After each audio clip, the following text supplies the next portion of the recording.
कई बार आप घर से दूर होते हो तो आपको अपने पेरेंट्स की बहुत याद आती है और नेगेटिव वे में याद आती है कि अगर मेरे पेरेंट्स बीमार हो गए तो क्या, इस दुनिया से चले गए तो क्या, ऐसा ना हो जाए। जो चीज़ आपको बहुत अच्छी लगती है, मान लो आपकी फीमेल फ्रेंड है, आपको बहुत अच्छी लगती है, तो आपके मन में थॉट्स आते हैं, यार ये छोड़ के चली गई तो क्या, यार कोई इसको हर्ट ना कर दे।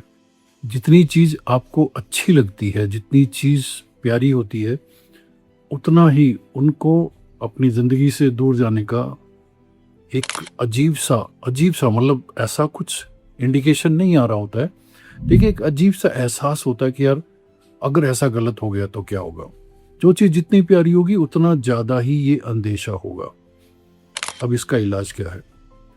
जब भी आपको लगता है कि मैं बहुत नेगेटिव सोचता हूँ, बहुत नेगेटिव थॉट आते हैं, हमेशा कुछ मेरे से छूट ना जाए, कुछ रह ना जाए, और मैं सब कुछ ठीक करता हूँ, मैं जो भी रूल्स एंड रेगुलेशंस हैं उनके हिसाब से चलता हूँ, सब कुछ करता हूँ, सिंसियरली अपना सारा काम करता हूँ, फिर भी मेरा मन जो है मुझे बहुत अनकंफर्टेबल करता है। तो सबसे पहली बात, this is called figment of imagination. इसमें सच्चाई 1 या 2% है।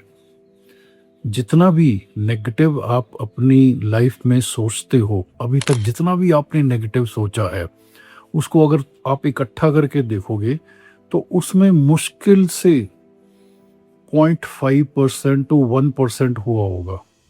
बाकी सब आपका फियर है। तो लाइफ की क्वालिटी खराब हो जाती है, क्योंकि मन जो है, जो भी डर है, जो भी गलत हो सकता है, उस तरफ हमें लेके जाता है। तो हम उस डर को मैग्नीफाई कर लेते हैं अपनी वीकनेस के कारण। बहुत सारी चीज़ें जो अभी मैं बात करूंगा आपके साथ में।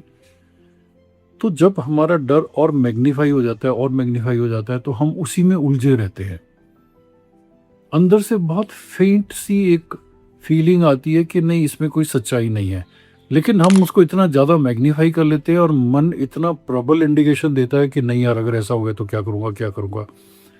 और this is called figment of imagination and share wastage of time. तो अभी तक जितने भी फियर आपके मन में रहे हैं, कहीं ऐसा ना हो जाए, ऐसा ना हो जाए, उनको अगर रियलिटी में आप चेक करो तो आपको लगेगा कि 0.5 टू 1% जो है वो फियर जेन्युइन थे, बाकी सब बेकार थे। तो इसका मतलब बहुत uncomfortable quality of life lead कर रहे हो ना। जो सच्चाई है जिंदगी में वो तो होना है, लेकिन कब होना है इसको अपने इमेजिनेशन में मत डालो ना। और इन सब चीज़ों के पीछे में एक बहुत बड़ा फैक्टर है जो किसी भी इंसान को कमज़ोर बनाता है इन टर्म्स ऑफ थिंकिंग, और वो है आपकी कोर स्ट्रेंथ। अगर आपकी कोर स्ट्रेंथ कमज़ोर है तो आप जितना मर्जी एज पर रूल रेगुलेशंस काम कर लो, मेहनत कर लो, आप हमेशा अनकंफर्टेबल रहोगे, नेगेटिव रहोगे, और अपने फियर्स को एक गवर्निंग पॉइंट बना करके जियोगे। ऐसा ना हो जाए तो मैं ये कर लेता हूँ, ऐसा ना हो जाए तो मैं ये कर लेता हूँ। एक्चुअल में ऐसा नहीं होता है। ओवर डूइंग करना शुरू कर दोगे, एग्जैजरेट करना शुरू कर दोगे, जरूरत से ज़्यादा सोचना शुरू कर दोगे, एग्जीक्यूशन बहुत कम होगी, बिकॉज आप ज़्यादा कुछ कर नहीं सकते। अब आपके पेरेंट्स रहते हैं आपसे बहुत दूर, आप हॉस्टल में रहते हो या कहीं पर भी रहते हो, आप कुछ कर तो सकते नहीं, सिर्फ फ़ोन कर सकते हो। तो आपको ये लगता है यार सडनली अगर इमरजेंसी होगी तो उनको कौन हॉस्पिटल लेके जाएगा, कैसे होगा, ये होगा, ये होगा। ये सारा आपका ना फिगमेंट ऑफ इमेजिनेशन है। इसमें कोई रियलिटी नहीं है। 0.5 टू 1% रियलिटी है। ओके, अब इसको दूर कैसे करना है? अभी मैं एक छोटी सी एक्सरसाइज करवाता हूँ, आप करके देखो। जहाँ पर भी हो अभी आप बिस्तर पे बैठ के ये वीडियो देख रहे हो या कहीं पर भी हो, जमीन के ऊपर हो, घास के ऊपर में, पीठ के बल लेट जाओ, बिल्कुल सीधे पीठ के बल लेट जाओ। ठीक है, आपका बैक ऑफ द हेड जो है वो ग्राउंड से या बेड पे वहाँ टच होना चाहिए।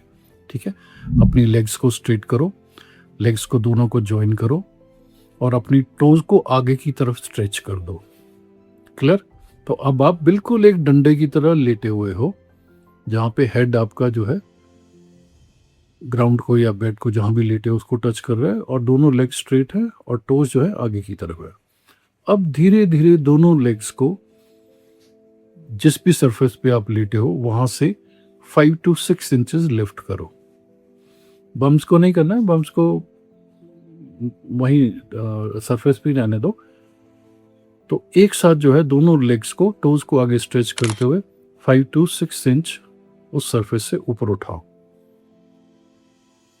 अब देखो क्या महसूस हो रहा है। आपको अपने नेवल एरिया के आसपास एक स्ट्रेच महसूस होगा। बस इस स्ट्रेच को महसूस करते रहो। अगर कर सकते हो तो इस स्ट्रेच को मैग्नीफाई करो। इससे आपकी कोर स्ट्रेंथ पता लगेगी। अब कुछ लोगों को लगता है कि नहीं यार मेरे से नहीं हो रहा, मैं नीचे रख देता हूं। तो जितनी देर तक आप अपनी दोनों लेग्स को सरफेस से 5 to 6 इंचेस ऊपर उठा के रख सकते हो, इससे ज़्यादा ऊपर नहीं ले जाना, इससे नीचे नहीं ले जाना, 5 to 6 इंचेस अप्रॉक्सीमेटली। इतना अगर आप उठा के रख सकते हो till 90 seconds to 2 minutes, okay, तो इसका मतलब आपकी कोर स्ट्रेंथ बहुत सॉलिड है, अच्छी है, और आपको इस टाइप के थॉट्स बहुत बेरली मिनिमम आते होंगे। लेकिन अगर आपकी कोर स्ट्रेंथ अच्छी नहीं है, 10-15 सेकेंड्स में ही आपको लगता है मैं पाँव नीचे रख दूं, या 30 सेकेंड में लगता है मैं पाँव नीचे रख दूं, तो बहुत मुश्किल है। फिर आपको ये नेगेटिव थॉट्स जो है बहुत तंग करेंगे। अभी ये एक्सरसाइज आपने की है तो ठीक है, नहीं की है तो जहां आपको अपॉर्चुनिटी मिले, जब भी वापस आप कहीं जाओगे, जहां आपको बेड मिले, इस टाइप का सरफेस मिले, do this exercise and test yourself. अब करना क्या है, अगर तो आप 2 मिनट तक कर लेते हो फिर तो यार फैंटास्टिक, फिर तो I think you should then move to the next step. Next step क्या होता है, यू कैन एवरी डे अपना एक रूटीन बना के रख लो कि मैं इतने पुशअप्स करूंगा, इतने सेटअप्स करूंगा, और एक कैपेसिटी होनी चाहिए आपकी कि मैं 10 to 15 किलोमीटर्स रन कर सकूं, once in a week, once in a fortnight, जब भी आपको लगे।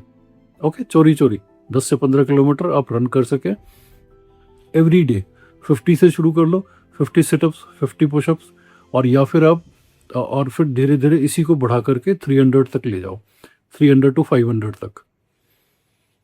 हम लोग जब ट्रेनिंग करते थे तो शुरू शुरू में तो ये सब होता नहीं था, लेकिन हमारे सीनियर्स ने हालत ख़राब करके हमको एक ऐसे लेवल पे ले आए थे कि हम सिटअप्स, पुशअप्स 500 तक कर लेते हैं। मतलब पुशअप्स 500 करना बहुत मुश्किल है, सिटअप्स तो फिर भी आप कर सकते हो, राइट। तो वो सुबह उठते ही ये काम शुरू करवाते थे और रात को सोने से पहले भी ये काम करवाते थे, और दिन में जहाँ अपॉर्चुनिटी मिलती थी they has to make sure we do it. इससे क्या हो जाता है, यू बिकम एडिक्टेड, और आपकी कोर स्ट्रेंथ जो है ना वो कभी कमज़ोर नहीं होगी भाई। और अगर कोर स्ट्रेंथ नहीं कमज़ोर होगी तो कोर का डायरेक्ट लिंक होता है आपके दिमाग से। ओके, कभी भी अनकंफर्टेबल थॉट आएंगे ही नहीं, कभी भी आप वीक नहीं फील करोगे। आप जितना मर्जी कर लो, अगर आप अपनी कोर पे काम नहीं कर रहे हो ना, बाकी जो मर्जी कर लो, आप जिंदगी में मेंटली स्ट्रांग हो ही नहीं सकते हो। अब जिन लोगों को ये लगता है कि हमारा कोर स्ट्रेंथ जो है बहुत वीक है, 15-20 सेकंड में ही हम नीचे रख देते हैं पाँव, या आधा मिनट से ज़्यादा हम नहीं रख पाते हैं, तो उनको मैं एक तरीका बताता हूँ। ये एक्सरसाइज आपको दिन में कम से कम 2 से 3 बार करनी है, ओके। और जैसे ही आप लेग्स रेज करते हो और नेवल एरिया के आसपास जब आपको बहुत अनकंफर्टेबल लगता है, तो यू हैव टू अब्यूज, गालियाँ देनी है, खराब से खराब गालियाँ देनी है, जितनी खराब गालियाँ दे सकते हो। जिस इंसान के कारण आपको परेशानी होती है, जिस किसी इंसान ने आपके लिए गलत किया है या फीमेल छोड़ के चली गई है, उसको जितनी गालियाँ दे सकते हो लेग्स रेज करके, ओके। अपना पूरा एंगर यहाँ निकालो और धीरे धीरे अपना टाइम बढ़ाना शुरू करो। पहले तो वॉच लेके मत बैठ जाना, पहले तो थोड़ा सा देखो कि हाँ मैं एक पर्टिकुलर पीरियड तक इसको रख पा रहा हूँ, मुझे लगता है कि हाँ अब इस पीरियड को मेजर किया जा सकता है, तब वॉच को इंट्रोड्यूस करना, ठीक है। पहले ही मत कर लेना, नहीं तो वो लेग्स रेज कर रहे हो, वॉच उठा रहे हो, तो बड़ा क्लमजी सा हो जाएगा, ओके। तो इस तरीके से आप करेंगे, अगर आप लेग्स को रेज करते हैं और धीरे धीरे इसको 90 सेकेंड्स टू 2 मिनट्स तक ले जाते हैं, तो लाइफ जो है इतनी बढ़िया हो जाएगी, आपकी कोर स्ट्रेंथ जो है इतनी स्ट्रांग हो जाएगी कि आपको कभी भी अनकंफर्टेबल थॉट्स नहीं आएंगे, नेगेटिव फीलिंग तो बिल्कुल भी नहीं आएगी, ओके। करके देखो। Take care, it's your life.